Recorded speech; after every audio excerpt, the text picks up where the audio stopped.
વાત કરી સૌથી પહેલા અમદાવાદના ઘુમા વિસ્તારમાં દીપડો દેખાયો। શરણદીપ સોસાયટીમાં દીપડો સીસીટીવી કેમેરામાં કેદ થયો। રાત્રે 2 વાગ્યાની આસપાસ આ દીપડો દેખાયો છે। દીપડાના સીસીટીવી ફૂટેજ સામે આવતા રહીશોમાં ભયનો માહોલ છે। ઘુમા વિસ્તારના રહેવાસીઓમાં સુરક્ષાને લઈને ચિંતા વધી છે। વન વિભાગ અને સ્થાનિક તંત્રને જાણ કરવામાં આવી। અમદાવાદ શહેરમાં દીપડો દેખાતા લોકોમાં દહેશતનો માહોલ છે। તો વન વિભાગ અને સ્થાનિક તંત્રને જાણ કરવામાં આવી છે। અમદાવાદના ઘુમા વિસ્તારમાં દીપડો દેખાયો છે। શરણદીપ સોસાયટીમાં દીપડો સીસીટીવી કેમેરામાં કેદ થયો છે। રાત્રે 2 વાગ્યાની આસપાસ આ દીપડો દેખાયો હતો। અત્યાર સુધી જંગલ વિસ્તારમાં જોવા મળતા પ્રાણીઓ કે જે હવે શહેરી વિસ્તારમાં પણ જોવા મળી રહ્યા છે, ત્યારે ક્યાંથી આવ્યો આ દીપડો તેને લઈને પણ સવાલ।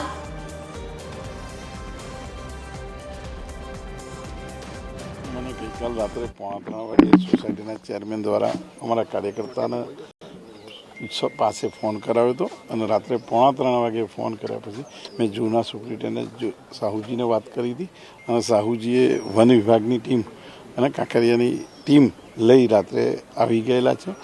रातथी अहींया सर्च चाली रह्युं छे। हजू सुधी जे सीसीटीवीना फूटेजो आपणे जोया छे अने एना पगला मळ्या।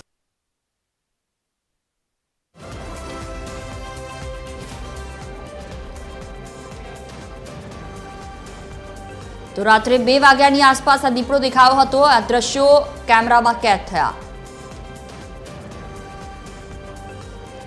વધુ માહિતી સાથે સંવાદદાતા મોનિકા રાજપૂત જોડાયા છે અમારી સાથે। જી મોનિકા, અત્યાર સુધી જે ગ્રામીણ વિસ્તારોમાં જંગલી પ્રાણીઓ દેખાતા હતા, ધીરે ધીરે હવે શહેરી વિસ્તારો તરફ દેખાવા લાગ્યા। ક્યાંથી આવ્યો છે આ દીપડો, શું વધુ વિગતો?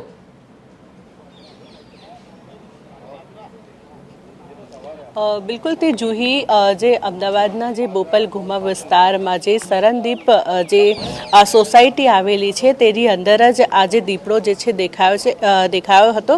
गई काले रातनी आ घटना छे जेने लईने आ विस्तारनी आ जे सोसायटीनी ज्यारे वात करवामां आवे तो आ सोसायटीमां पण जे प्रमाणे प्लांटेशन पण खूब ज वधु प्रमाणमां छे अने लोकोए गई काले राते ज जे दीपड़ो जे छे देखायो हतो ते घटना जे छे सीसीटीवीमां कैद थई हती, जेने लईने हवे जे सोसायटीना रहीशोमां पण क्यांक भयनो माहोल जे जोवा मळी रह्यो छे। ने साथे साथे आ अंगे जे वन विभागने पण जाण करवामां आवी हती। वन विभाग द्वारा हाल जे आ सोसायटीना जे आसपासना जेटला पण जे विस्तारो जे छे तेने कोर्डन करीने अने साथे ज जे पिंजरा जे खास तो मूकवामां आव्या छे अने ए जे दीपડાની જે છે તપાસ કરવામાં આવી છે।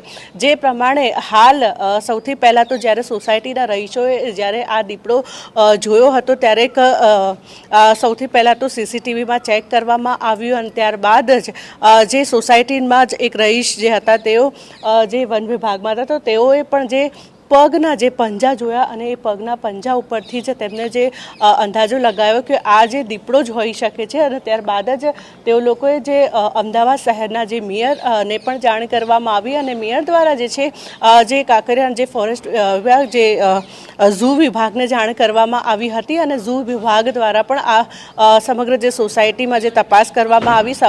વહેલી સવારથી જ 5 વાગ્યાથી જે કાંકરિયાનું ઝૂ વિભાગ અને સાથે જ જે વન વિભાગ દ્વારા જે સમગ્ર ટીમ 15 થી વધુ જેટલી જે ટીમ જે છે તે દ્વારા જે છે આ સોસાયટીઓમાં જે છે તપાસ કરવામાં આવી રહી છે। જો કે માત્ર આ સોસાયટીની એની આજુબાજુમાં ખૂબ જ ગ્રીનરી છે અને ખૂબ જ મોટા મોટા ઝાડ પણ છે, તો તેને ધ્યાનમાં રાખીને પણ જે 15 જેટલા જે પિંજરાઓ પણ જે આસપાસમાં લગાડવામાં આવ્યા છે અને એની સાથે સાથે તમામ વિસ્તારોમાં જે છે હાલ તો વન વિભાગ દ્વારા ચેકિંગ હાથ ધરવામાં આવી રહ્યું છે। જુહી, बिल्कुल, तमाम जानकारी बदल आभार मोनिका। तो जे रीते दीपड़ो देखायो हतो घुमा विस्तारना आ सीसीटीवी दृश्यों सामे आव्या। शरणदीप सोसायटीना सीसीटीवीमां आ दीपड़ो देखायो ते क्यांथी आव्यो तेने लईने पण सवाल, केम के अत्यार सुधी जे जूनागढ़ अने आसपासना विस्तारोमां अमरेली सहितना विस्तारोमां देखाता आ वन्य प्राणीओ के जे हवे धीरे धीरे शहरी विस्तारोमां पण देखावा लाग्या छे।